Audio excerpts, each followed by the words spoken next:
Hello students, গত ভিডিওটাতে আমরা কোশ্চেন ন্যারেশনের ফোর্থ নিয়ম পর্যন্ত, ফোর্থ স্টেপ পর্যন্ত আলোচনা করেছি। এখন এই ভিডিওতে আমরা তারপর থেকেই আলোচনা করব। ওকে, মন দিয়ে ভিডিওটা দেখো, তাহলে কোশ্চেন ন্যারেশনের মতো একটা ভাইটাল ন্যারেশনের একটা নিয়ম খুব ভালোভাবে বোঝা যাবে। ঠিক আছে, আর বেশি কথা নয়, আমরা শুরু করছি।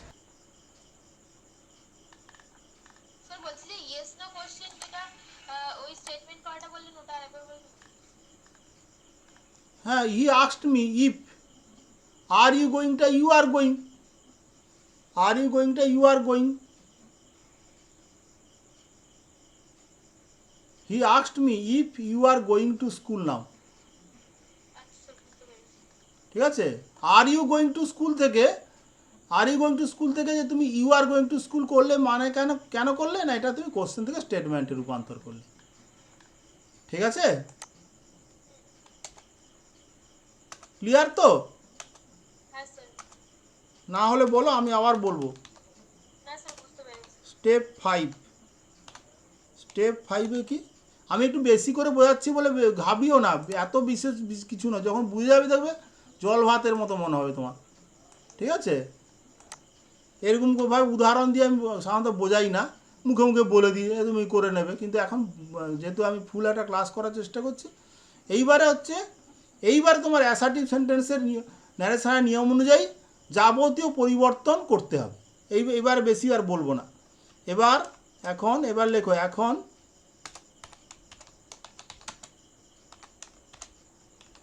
অ্যাসার্টিভ সেন্টেন্স বা স্টেটমেন্টের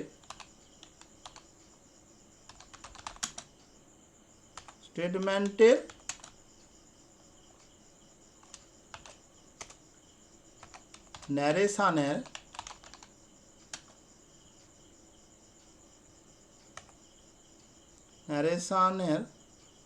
বা ন্যারেশন চেঞ্জের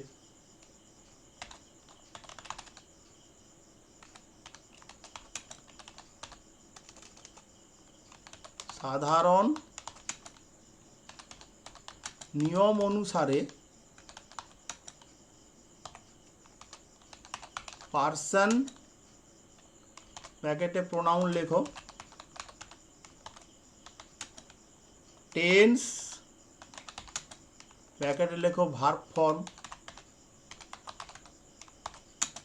পার্সন, টেন্স, আচ্ছা, এবং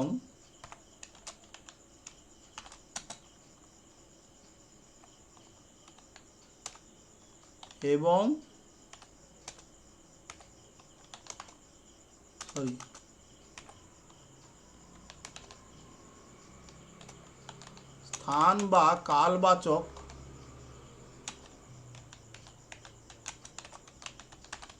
শব্দের প্রয়োজন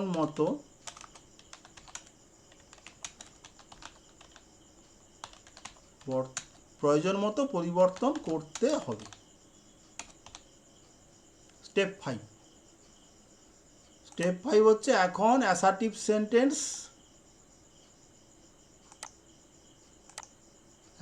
সেন্টেন্স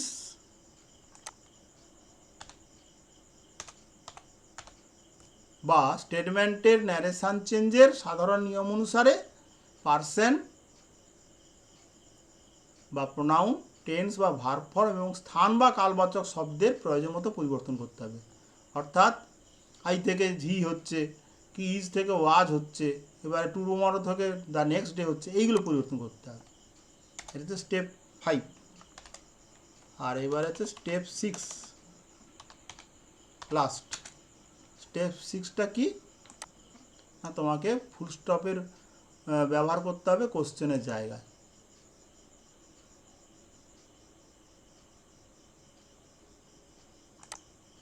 কোশ্চেন মার্কের জায়গায়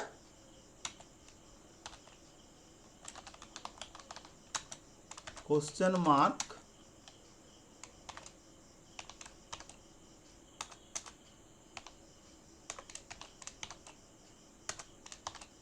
কোশ্চেন মার্কের জায়গায়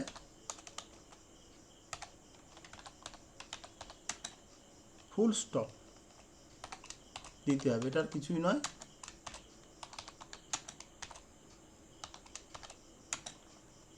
ফুল স্টপ ব্যবহার করতে হবে, এই হচ্ছে তোমার ফাইনাল কাজ।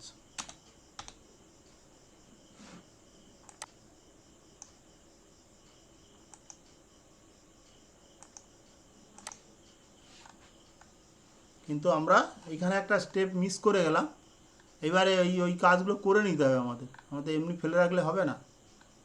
মুখে নিয়মটা বলে গেলাম কিন্তু কাজটা করলাম না, এটা আমাদের একটা আবার করে ফেলবো আমরা স্টেটমেন্ট বা অ্যাসার্টিভ এর ক্ষেত্রে, সরি দু রকমের ক্ষেত্রেই। খুব বড় ভিডিও হয়ে যাচ্ছে এবং বিশদভাবে হয়ে যাচ্ছে। আচ্ছা ঠিক আছে, আমরা করে নিচ্ছি তাহলে। He asked me if you are going to school now, তাহলে এটাকে ন্যারেশন চেঞ্জ করলে আসল উত্তরের জায়গায় যেটা আসবে সেটা হচ্ছে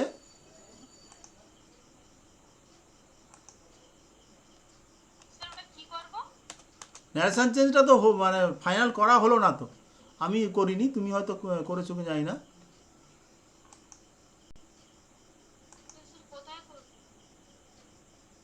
তুমি একটা লাইনই করো তো, তুমি যে মুখে এটা নিয়মটা লিখলে লেখা হলো না, স্থান বা কালবাচক শব্দের পরিবর্তন হবে, তুমি সেটা করো। হ্যাঁ সেইটা করতে বলছি আমি, করা নিয়মটা লেখানো হলো। He asked me if, you হচ্ছে আই হবে, আর গোয়িংটা ওয়াজ গোয়িং হবে, টু স্কুল দেন হবে। এই হচ্ছে আমাদের আসল উত্তর।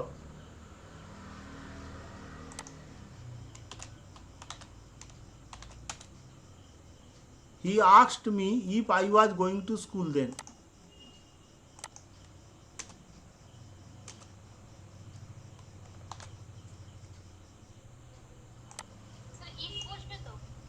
হ্যাঁ ইয়েস নোর ক্ষেত্রটা ইফ বসবে, ঠিক আছে। আর ডব্লিউএসটার ক্ষেত্রে এরকম হয়ে যাবে,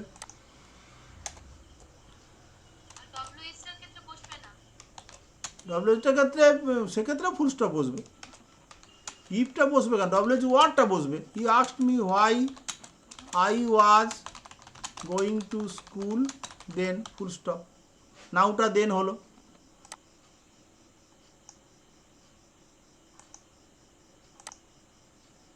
চেঞ্জ কোথায় কোথায় হল, হ্যাঁ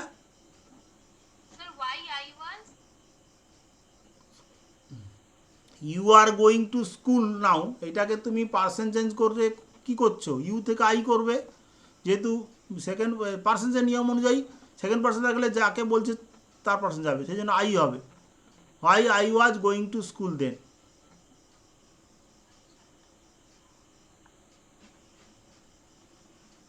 why I was going to school then. এটা নিয়ম সহ স্টেপ সহ উদাহরণ দিয়ে বোঝালাম, এবার প্র্যাকটিক্যালি শুধু বোঝালে অতটা তোমার কাছে কঠিন মনে হবে না, একটু এটা মনে হয় একটু কঠিন, নিয়মটা আসলে নিয়মের সঙ্গে উদাহরণটা দিতে গিয়ে একটু বড় বড় লাগছে, কিন্তু অ্যাকচুয়ালি কিছুই নয়। হ্যাঁ ঠিক আছে, তবু একবার আমি বলে দিচ্ছি, দেখো নিয়মগুলো আরেকবার রিভিশন করে দিচ্ছি, তাহলে তোমার সুবিধা হবে। প্রথম স্টেপ, প্রথমে বাক্যটিকে ভালো করে দেখো বা পড়ো এবং সেটি কোন ধরনের প্রশ্ন তার চেনো, এটা প্রাইমারি তোমার দেখা থাকলো, তুমি জানলে কি যে এটা ইয়েস নো কোশ্চেনের উপর কোশ্চেন ন্যারেশন আছে, ঠিক আছে, এটা হয়ে গেল তোমার কাজ। তারপরে দেখা যায়, এটা কোনো কাজ নেই, দেখা কি, তারপরে কি হচ্ছে না, আমি এখানে বাক্যটা ঢুকিয়ে নিচ্ছি আমার সুবিধা আছে বলে। He said to me why are you going to school now, ঠিক আছে। এবারে একটা ক্ষেত্রে দেখা যাচ্ছে কি, যেটা ইয়েস নো কোশ্চেন আছে মানে এটা তোমার এক ধরনের প্রশ্ন, আর এটাতে ডব্লিউএইচ কোশ্চেন আছে। 2 নম্বর স্টেপে কি বলা হচ্ছে না, যাই থাকুক না কেন আমার সেট টু বা সেট থাকা মানে আমি সেখানে আস্কড করে দেবো, এইটা আমার মেন কাজ, সেটা আমি করে দিলাম।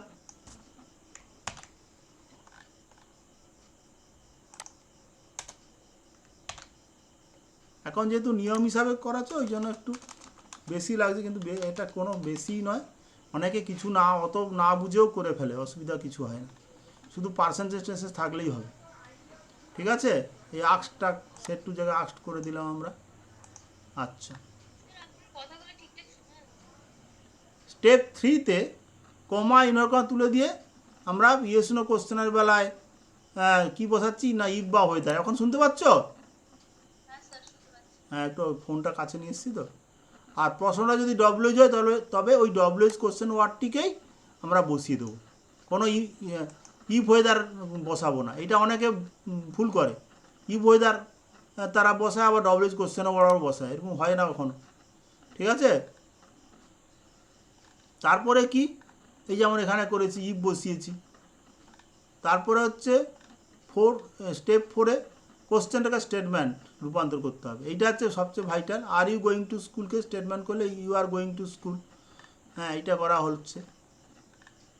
আর স্টেপ 5-এ অ্যাসার্টিভ সেন্টেন্স বা স্টেটমেন্টের সাধারণ নিয়ম অনুসারে, ন্যারেশন চেঞ্জের নিয়ম অনুসারে পার্সন বা প্রোনাউন চেঞ্জ, এই যে আই থেকে মি আই করলাম, সরি মি থেকে ইউ থেকে আই করলাম, এটা হচ্ছে প্রোনাউন চেঞ্জ বা পার্সন চেঞ্জ। আর গোয়িং থেকে ওয়ার গোয়িং করলাম বা ওয়াজ গোয়িং করলাম, এটা হচ্ছে টেন্স চেঞ্জ। আর নাও থেকে দেন করলাম, এটা হচ্ছে স্থান বা কালবাচক সাথে পরিবর্তন। এই পয়েন্টটা বুঝতে পারলে? হ্যাঁ স্যার। তাহলে প্রশ্নটা ছিল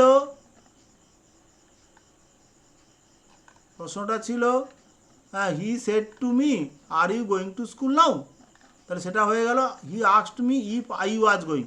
আর ইউটা হয়ে গেল I, if I was going to school then হয়ে গেল। ঠিক আছে, স্যার হ্যাঁ স্যার বলছি যে ওই টুডে থেকে টুমরো তারপরে নাও থেকে তারপরে ওর লিস্ট যে কোনো গ্রামার বই আছে, না পেলে আমাকে তাহলে আবার একদিন করাতে হবে, আজকে আর হবে না। ঠিক আছে, তুমি যে কোনো গ্রামার বই এটা পাবে, ওটা কেন তুমি বলছো আমি বুঝতে পারি না। হ্যাঁ, যে কোনো গ্রামার বই আছে, যেখানে ন্যারেশন আলোচনা আছে সেখানেই ওটা আছে। তুমি বই দেখো না, যে কোনো গ্রামার বই তুমি পেয়ে যাবে। ঠিক আছে,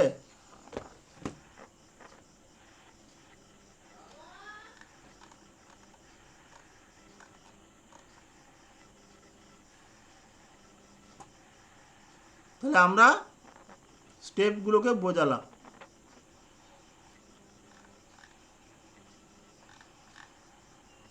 এবারে একটা প্র্যাকটিক্যালি আমরা করি, দেখি একটা দুটো করার চেষ্টা করি। লেখো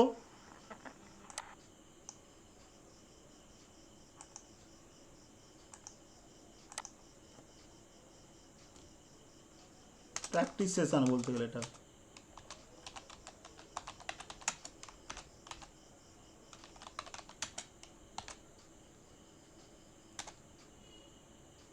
ধরো আমরা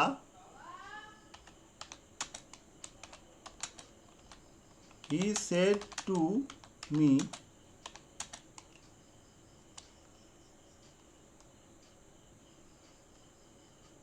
comma start, have you done your homework today? Question mark. He said to me, have you done your homework today? এটা কি করে বলো? এটা স্যার একটা প্রশ্ন কোশ্চেন আছে। হ্যাঁ, ইয়েস নো কোশ্চেন আছে। He asked me, yes no question আছে বলে ইফ বসাবো। হ্যাঁ হ্যাভ ইউ ডানটাকে স্টেটমেন্ট করলে ইউ হ্যাভ ডান। হ্যাঁ এবার ইউ থেকে আই হবে, যেহেতু মি আছে। If I had done my homework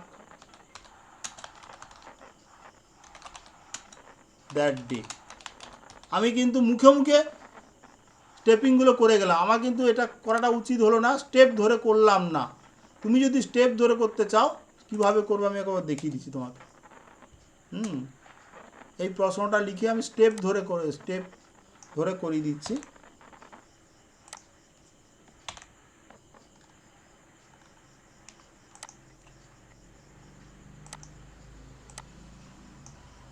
আমরা সবাই বেসিক্যালি একটু অলসতা দেখাই না।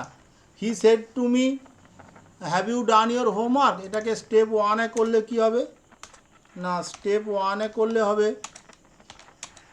হি আস্কড মি, হ্যাঁ ইফ, এইটুকু তো করা যায়, ইফ দিয়ে হ্যাভ ইউ ডানটাকে ইউ হ্যাভ ডান করো, you have done your homework today, এইটুকু আমি করতে বলি সবাইকে যে তোমরা হি আস্কড মি করার পরে তুমি এবার কোশ্চেনটাকে স্টেটমেন্টে করে ফেলো। এটা করলে কি হয় না, একটা মানে খুব সাহস থাকে।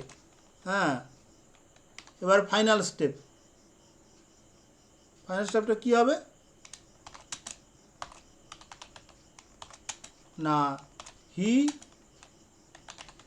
আস্কড মি ইফ, ইউটা কি না আইকে বোঝাচ্ছে, আই, হ্যাভ ডানটা হ্যাড ডান হয়ে গেল, ডান, এবারে মাই হোমওয়ার্ক টুডেটা দ্যাট ডে হলো, পার্সেন্ট চেঞ্জ হয়ে গেল, if I had done my homework that day, হ্যাঁ he asked me if I had done my homework that day. দুটো স্টেপে অ্যাটলিস্ট তোমাকে করতে হবে। আমি বোঝানোর জন্য অনেকগুলো স্টেপ দেখিয়ে করিয়েছি, ওটা তো তোমার মনে মনে হয়ে যাবে, ওটা অটোমেটিক্যালি করে ফেলতে হবে, ঠিক আছে? তাহলে প্র্যাকটিক্যালি আমরা দুটো স্টেপ ধরে করব। একটা হচ্ছে তোমার চিন্তা নেই, তুমি এটা পুরো ভিডিওটা পাবে, ভিডিওটা দেখবে, ঠিক আছে? হ্যাঁ, কীভাবে দেখানো হচ্ছে পেয়ে যাবে। তোমার যা ডাউট ছিল ক্লিয়ার হলো তো? হ্যাঁ স্যার হয়েছে। তোমার যেটা ডিমান্ড থাকলো যে কোশ্চেনটাকে স্টেটমেন্ট করাটা আমি ভালো করে শিখবো, ওটা আমাকে পরে বলবে, আবার আমি তোমাকে করিয়ে দেবো। এবার তুমি করার চেষ্টা করবে, দেখবে বিভিন্ন ওই বইগুলো থেকে তোমার কোনো আর ইয়ে হবে না, সমস্যা হবে না। আর এগুলোকে না ভালো করে খাতা তুমি ভুলে যাবে। কি কেমন লাগলো আমাদের এই ভিডিওটা? কোশ্চেন ন্যারেশনের বিভিন্ন স্টেপ আমরা বর্ণনা করলাম, কিছু এক্সারসাইজ আমরা দেব পরের ভিডিওতে প্র্যাকটিস সেশন হিসাবে। হ্যাঁ, একটু বড় হয়ে গেছে ভিডিওটা, কিন্তু বোঝার পক্ষে আশা করি ঠিক হবে। আমার মনে হয় আমরা প্র্যাকটিস সেশানে যখন করব তখন ওই স্টেপগুলো মাত্র দুটো স্টেপে আমরা করিয়ে দেবো। হ্যাঁ, 1 2 3 4 করে যে স্টেপগুলো আমরা বলেছি ওগুলো একসাথেই হয়ে যাবে, কিন্তু শুধু মেন হচ্ছে কোশ্চেন থেকে স্টেটমেন্ট করা, তারপরে যে পার্সন চেঞ্জ, টেন্স চেঞ্জ ইত্যাদি করতে পারলেই ন্যারেশনের এই পার্টটা কমপ্লিট হবে। ঠিক আছে, আমাদের সঙ্গে থাকো। হ্যাঁ, বা থাকুন যারা আমাদের যে বয়স্ক আছেন, অন্তত পক্ষে শিখতে আগ্রহী, তাদের উদ্দেশ্যে শুভেচ্ছা রইল। আমাদের সঙ্গে থাকুন, আমাদের চ্যানেলকে সাবস্ক্রাইব করে আপনাদের সেবার সুযোগ দিন। ঠিক আছে।